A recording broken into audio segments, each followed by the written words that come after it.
ಬೃಹರಾಜ ಸಿಕ್ಕದ್ದು ಯಾವ ಸೂಕ್ಷ್ಮ ಲೋಕ ಧ್ರುವ ಲೋಕವನ್ನೇ ಮಹಾಭಾವ ಆ ಭಾಗವತದಿಂದ ಅಂದು ಭಗವಂತ ಮತ್ತು ಶಂಕರ ಸ್ಪರ್ಶ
ಸತ್ಯ ಧರ್ಮತೀರ್ಥರ ಅನುಗ್ರಹಕ್ಕೆ ಪಾತ್ರರಾದವರು ಶಿವಮೊಗ್ಗ ಸುತ್ತಮುತ್ತಲಿರ್ತಕ್ಕಂಥ ಎಲ್ಲ ಜನರಿಗೆ ಪಾಠ ಪ್ರವಚನವಾಗಿ ಸಂಬಂಧವನ್ನು ಪರಿಚಯಿಸಿಕೊಡ್ತಕ್ಕಂಥ ಆಚಾರ್ಯ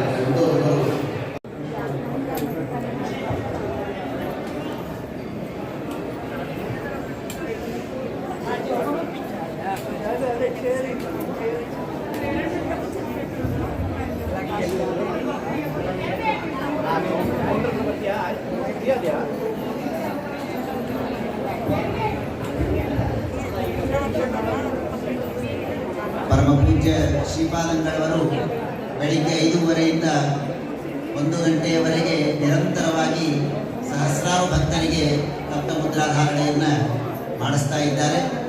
ಎಲ್ಲ ಭಕ್ತರು ಕೂಡ ವಿಶೇಷವಾಗಿ ಅತ್ಯಂತ ಭಕ್ತಿ ಶ್ರದ್ಧೆಗಳಿಂದ ಬಹಳ ಸುವ್ಯವಸ್ಥಿತ ರೀತಿಯಿಂದ ಸ್ವಯಂ ಸೇವಕರು ಸೂಚಿಸಿದ ರೀತಿಯಲ್ಲಿ ಪ್ರತಿಯೊಬ್ಬ ಭಕ್ತರು ಮುದ್ರಾಧಾರಣೆಯನ್ನು ಸ್ವೀಕಾರ ಮಾಡಿಕೊಂಡಿದ್ದಾರೆ, ಪಾವನರಾಗಿದ್ದಾರೆ. ಶ್ರೀಪಾದಂಗಳವರು ಮುದ್ರಾಧಾರಣೆ ಮಾಡಿಸುವಾಗ ದೊಡ್ಡದಾದ 2 ಲೈನ್ಗಳಿರುತ್ತೆ, ಕ್ಯೂನಲ್ಲಿ ವ್ಯವಸ್ಥೆ ಇರುತ್ತೆ. ಅವರೊಂದು 100 ಜನ ನಿಂತಿರ್ತಾರೆ. ಅದಲ್ಲದೇನೆ ಡಿಫರೆಂಟ್ಲಿ ಏಬಲ್ಡ್ ದಿವ್ಯಾಂಗರು, ವಿಕಲಾಂಗರು ಅವರಿಗಾಗಿ ಕೆಲವು ವ್ಯವಸ್ಥೆ ಇರುತ್ತೆ. ವೀಲ್ ಚೇರ್ ಮೇಲೆ ಬರುವವರಿಗಾಗಿ ಪ್ರತ್ಯೇಕ ವ್ಯವಸ್ಥೆ ಇರುತ್ತೆ. ಹೀಗಾಗಿ ಎಲ್ಲರಿಗೂ ಲೈನಿನಲ್ಲಿ ಕೊಟ್ಟು, ಚಿಕ್ಕ ಮಕ್ಕಳ ತಾಯಂದರು ಚಿಕ್ಕ ಮಕ್ಕಳಿಗೆ ಕೊಟ್ಟು, ಅದೇ ರೀತಿಯಲ್ಲಿ ವೀಲ್ ಚೇರ್ ಮೇಲೆ ಇರುವಂತಹ ವೃದ್ಧರಿಗೆ ಕೊಟ್ಟು, ಹೀಗೆ ನಿರಂತರವಾಗಿ ಮುದ್ರಾಧಾರಣೆಯನ್ನ ಮಾಡಿಸ್ತಾ ಇದ್ದಾರೆ. ಈಗ ಇನ್ನು ಕೆಲವೇ ನಿಮಿಷಗಳಲ್ಲಿ, ಇನ್ನೊಂದು ಅರ್ಧ ಗಂಟೆಯಲ್ಲಿ ಮೂಲರಾಮದೇವರ ಸಂಸ್ಥಾನ ಪೂಜೆ ಪ್ರಾರಂಭವಾಗುತ್ತೆ. ಪೂಜೆಯ ನಂತರ ಮತ್ತೆ 6 ಗಂಟೆಗೆ ಮತ್ತೆ ಸಾರ್ವಜನಿಕ ಮುದ್ರಾಧಾರಣ ಕಾರ್ಯಕ್ರಮ ಮುಂದುವರಿಯುತ್ತದೆ. ಎಲ್ಲ ಭಕ್ತರು ವಿಶೇಷ ರೀತಿಯಿಂದ ಈ ಕಾರ್ಯಕ್ರಮದಲ್ಲಿ ಭಾಗವಹಿಸಿ ಪಾವನರಾಗಬೇಕು. ನಾಳೆ ಬೆಳಿಗ್ಗೆ ಮತ್ತೆ ಮೂಲರಾಮದೇವರ ಸಂಸ್ಥಾನ ಪೂಜೆ 4 ಗಂಟೆಗೆ ಪೂಜೆ ಪ್ರಾರಂಭವಾಗುತ್ತೆ. ಎಲ್ಲ ಭಕ್ತರು ಕೂಡ ರಾಮದೇವರ ದರ್ಶನಕ್ಕೆ, ತೀರ್ಥಪ್ರಸಾದಕ್ಕೆ ಆಗಮಿಸಬೇಕು ಅಂತ ತಮ್ಮೆಲ್ಲರಲ್ಲಿ ವಿಜ್ಞಾಪನೆ ಮಾಡಿಕೊಳ್ತಾ ಇದ್ದೇವೆ.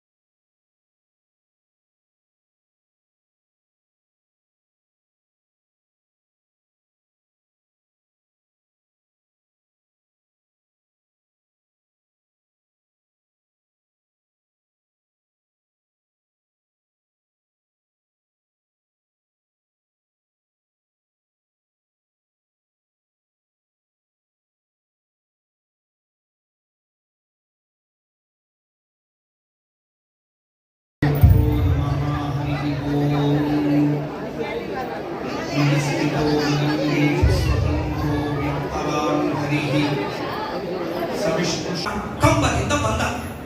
3 ಸಂಜೆಯ ಹೊತ್ತಾಗಿತ್ತು.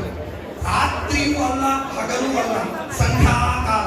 ಪರಮಾತ್ಮ ಬಂದ. 2 ವರ್ಷವಾಗಿದ್ದಲ್ಲ ದೇವರು. ಕುತ್ತಿಗೆ ಕತ್ತರಿಸಬಹುದಾಗಿತ್ತು, ಹೊಡಿಬಹುದಾಗಿತ್ತು, ಇನ್ನೇನೇನೋ ಮಾಡಬೇಕಾಗಿತ್ತು. ಅದನ್ನು ಬಿಟ್ಟು ಹೊಟ್ಟೆನೇ ಯಾಕಾದ ಪರಮಾತ್ಮ ಅಂದ್ರೆ, ಈ ಒಬ್ಬ ಪ್ರಹ್ಲಾದನಿಂದ ಇಷ್ಟು ಅದ್ಭುತವಾದ ಭಕ್ತಿಯ ರಸ ಹರಿತಾ ಇದೆ. ಇವನ ಹೊಟ್ಟೆಯೊಳಗೆ ಇನ್ನೂ ಎಷ್ಟು ಜನ ಪ್ರಹ್ಲಾದರಿದ್ದಾರೋ ಅವನಿಗೆ ಆಯ್ತಂತೆ. ಅದಕ್ಕಾಗಿ ಪರಮಾತ್ಮ ಅವನ ಹೊಟ್ಟೆಯನ್ನು ಹರಿದ ಅಂತ ಹೇಳಿ ಚಿಂತನೆಯನ್ನು ಮಾಡುತ್ತಾರೆ. ಈ ರೀತಿ ಪರಮಾತ್ಮ ಆ ಹಿರಣ್ಯಕಶಿಪುವನ್ನು ಸಂಹಾರ ಮಾಡಿದರೆ ಎಲ್ಲರೂ ಪರಮಾತ್ಮನ ಶಾಂತತೆಗಾಗಿ ಬರ್ತಾರೆ.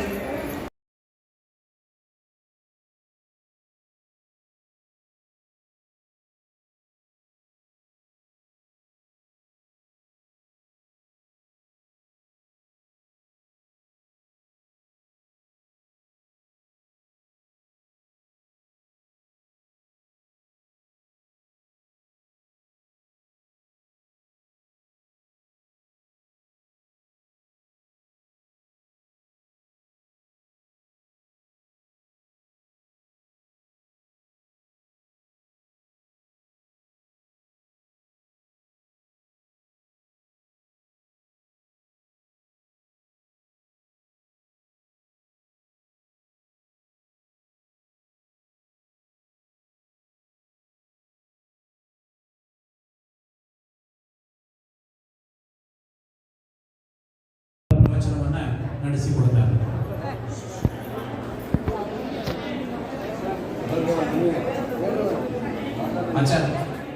ನೋಡಿ, ಈ ರೀತಿಯಾಗಿ ಹೀಗೆ ಮಾತಾಡ್ತಾರಲ್ಲ, ಒಂದೇ ಕ್ಷಣಕ್ಕೆ ಆ ಪ್ರಹ್ಲಾದ ಹೇಳ್ತಾರೆ, ನಿನ್ನ ನೋಡಿ ನಾನು ಅಂಜನವನು, ಒಂದನ್ನು ನೋಡಿ ಮಾತ್ರ ಅಂಜಿದ್ದೇನೆ, ಬರೇ ಅಂಜಿದ್ದೇನೆ ಅಲ್ಲ, ನೆನೆಸಿ ನೆನೆಸಿ ಸ್ವರಗಿ ಹೋಗ್ತಾ ಇದ್ದೇನೆ. ಹೌದು ಗೊತ್ತಾ, ತ್ರಸ್ತೋ ಸ್ನೇಹಂ ಸಂಸಾರ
ಅಷ್ಟಮ ಸ್ಕಂದದ ಪ್ರವಚನ ನಾವೆಲ್ಲರೂ ಕಾಯ್ತಾ ಇರತಕ್ಕಂತಹ ಪ್ರಸಿದ್ಧ ವಿದ್ವಾಂಸರು ಕದಾಪುರ ಪೌಮಾನಾಚಾರ್ಯರ ಅಷ್ಟಮ ಸ್ಕಂದದ ಪ್ರವಚನ ಬಹಳ ಸುಂದರವಾಗಿ ಅಷ್ಟಮ ಸ್ಕಂದದ ಪ್ರವಚನ ಈಗ ನಡೆಯಲಿಕ್ಕಿದೆ. ಅಷ್ಟಮ ಸ್ಕಂದದಲ್ಲಿ ಮುಖ್ಯವಾಗಿ ಗಜೇಂದ್ರ ಮೋಕ್ಷ, ಸಮುದ್ರ ಮಥನ, ವಾಮನಾವತಾರ, ಬಹಳ ಮಹತ್ವದ ಅನೇಕ ವಿಚಾರಗಳು ಭಾಗವತದ ಅಷ್ಟಮ ಸ್ಕಂದದಲ್ಲಿ ಬರ್ತಕ್ಕಂಥದ್ದು. ಮತ್ತು ಅಷ್ಟಮ ಸ್ಕಂದವನ್ನ ಪ್ರಸಿದ್ಧ ವಿದ್ವಾಂಸರು ಪಂಡಿತರಾದ ಕದಾಪುರ ಪೌಮಾನಾಚಾರ್ಯರು ನಡೆಸಿಕೊಡಬೇಕು ಅಂತ ವಿಜ್ಞಾಪನೆ ಮಾಡಿಕೊಳ್ತೇನೆ. ಸುಮಾರು ಪ್ರತಿ ಬಾರಿಯೂ ಕೂಡ ಪೂರ್ಣನಾಮದೇವರ ಸಂಸ್ಥಾನ ಪೂಜೆಯ ಸಂದರ್ಭದಲ್ಲಿ ಶ್ರೀಮಠದ ಅಷ್ಟಮ ಸ್ಕಂದದ ಪ್ರವಚನವನ್ನ ಪೂಜೆಯ ಸಂದರ್ಭದಲ್ಲಿ ಹಿರಿಯ ವಿದ್ವಾಂಸರು ಖೇಡ ಕೃಷ್ಣಾಚಾರ್ಯರು ಪ್ರವಚನವನ್ನು ನೀಡಿದ್ದಾರೆ. ಆದ್ದರಿಂದ ಈ ಬಾರಿ ಅವರ ಸ್ಥಾನದಲ್ಲಿ ಅವರ ಸೋದರ ಅಳಿಯಂದಿರು ಪಂಡಿತರಾದ ಕದಾಪುರ ಪೌಮಾನಾಚಾರ್ಯರು ಅಷ್ಟಮ ಸ್ಕಂದದ ಪ್ರವಚನವನ್ನ ನಡೆಸಿಕೊಡ್ತಾ ಇದ್ದಾರೆ.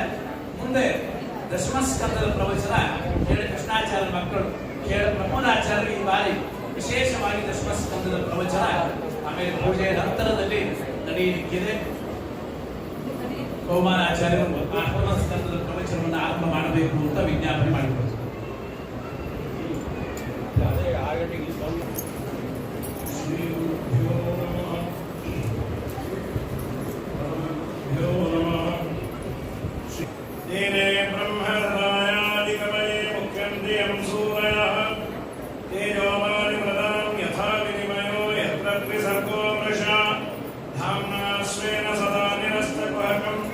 सत्यं परं धीमहि अभ्रमं भङ्गरहितं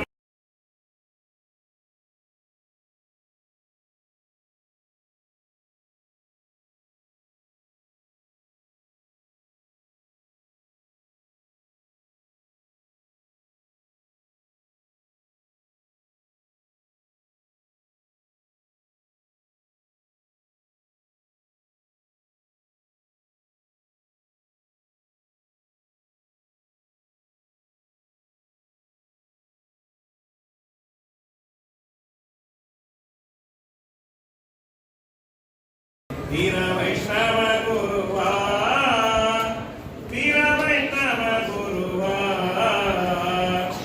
ಸೇರಿ ಸಂತಪ್ತ ಸುದರ್ಶನ ಶಂಕರಧಾರಣೆಯನು ಭುಜಯುಗದೊಳು ಮಾಡಿ ಮುರಾರಿಯ ಮಂತ್ರವ ಅವರಿಂದಲೇ ಕೇಳಿ ಓರಂತೆ ಜಪಿಸುತ್ತಿರು ನೀ ಮನದಲ್ಲಿ ಜಪಿಸುತ್ತಿರು ನಾರಾಯಣ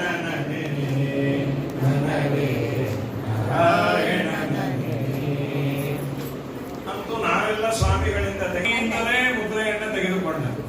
ಇಬ್ಬರನ್ನು ಮುಟ್ಟಿದಾಗ ಇಬ್ಬರು ಹಾಹಾ ಹೂ ಅನ್ನೋ ಗಂಧರ್ವರು. ಇವರಿಗೆ ಅಡ್ರೆಸ್ಸು ಚೆನ್ನಾಗಿ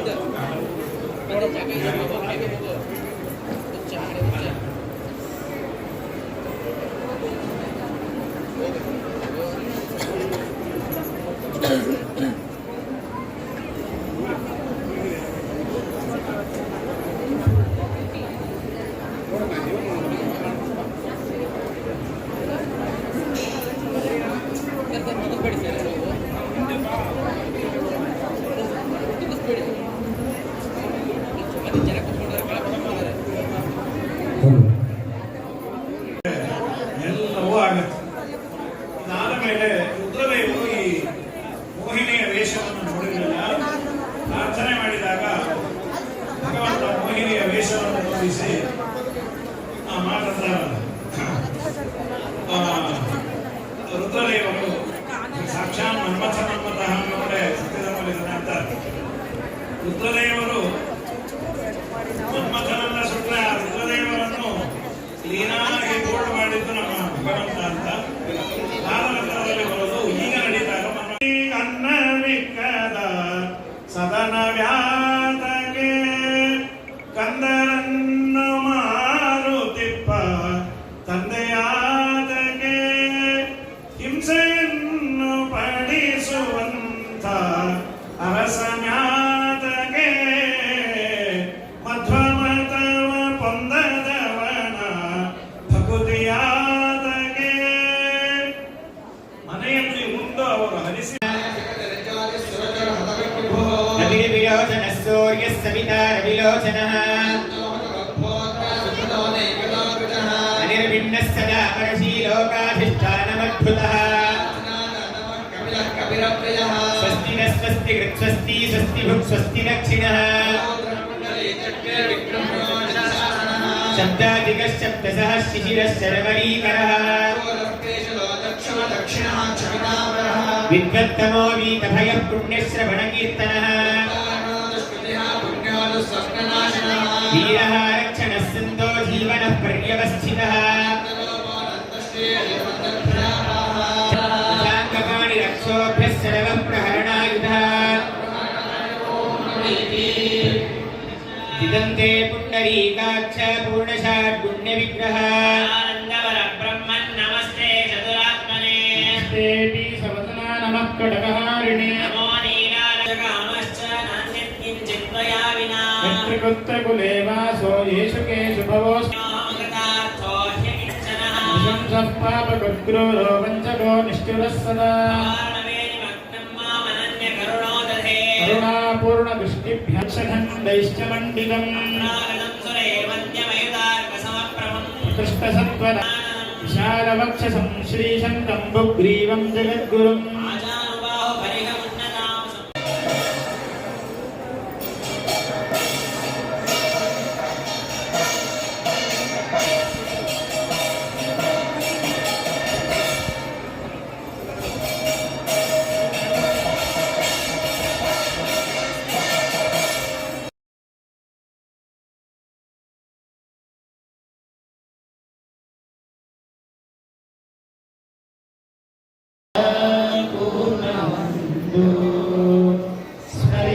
ಸ್ಮರಿಸಿಪತೆಂದು ಮೋತಿಗಳನ್ನು ಪುನರಾವಿರಲನ್ನ ಪೂರ್ಣ ಭಕ್ತರೆಂಬೋ ಪುನರಾವಿರಲನ್ನ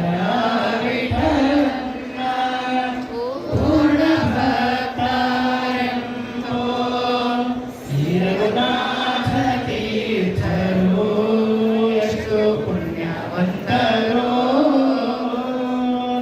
ಮಧ್ವರಾಯರ ದೇವತಾರ್ಚನೆಯ ಮಧ್ವರಾಯರ ದೇವತಾರ್ಚನೆಯ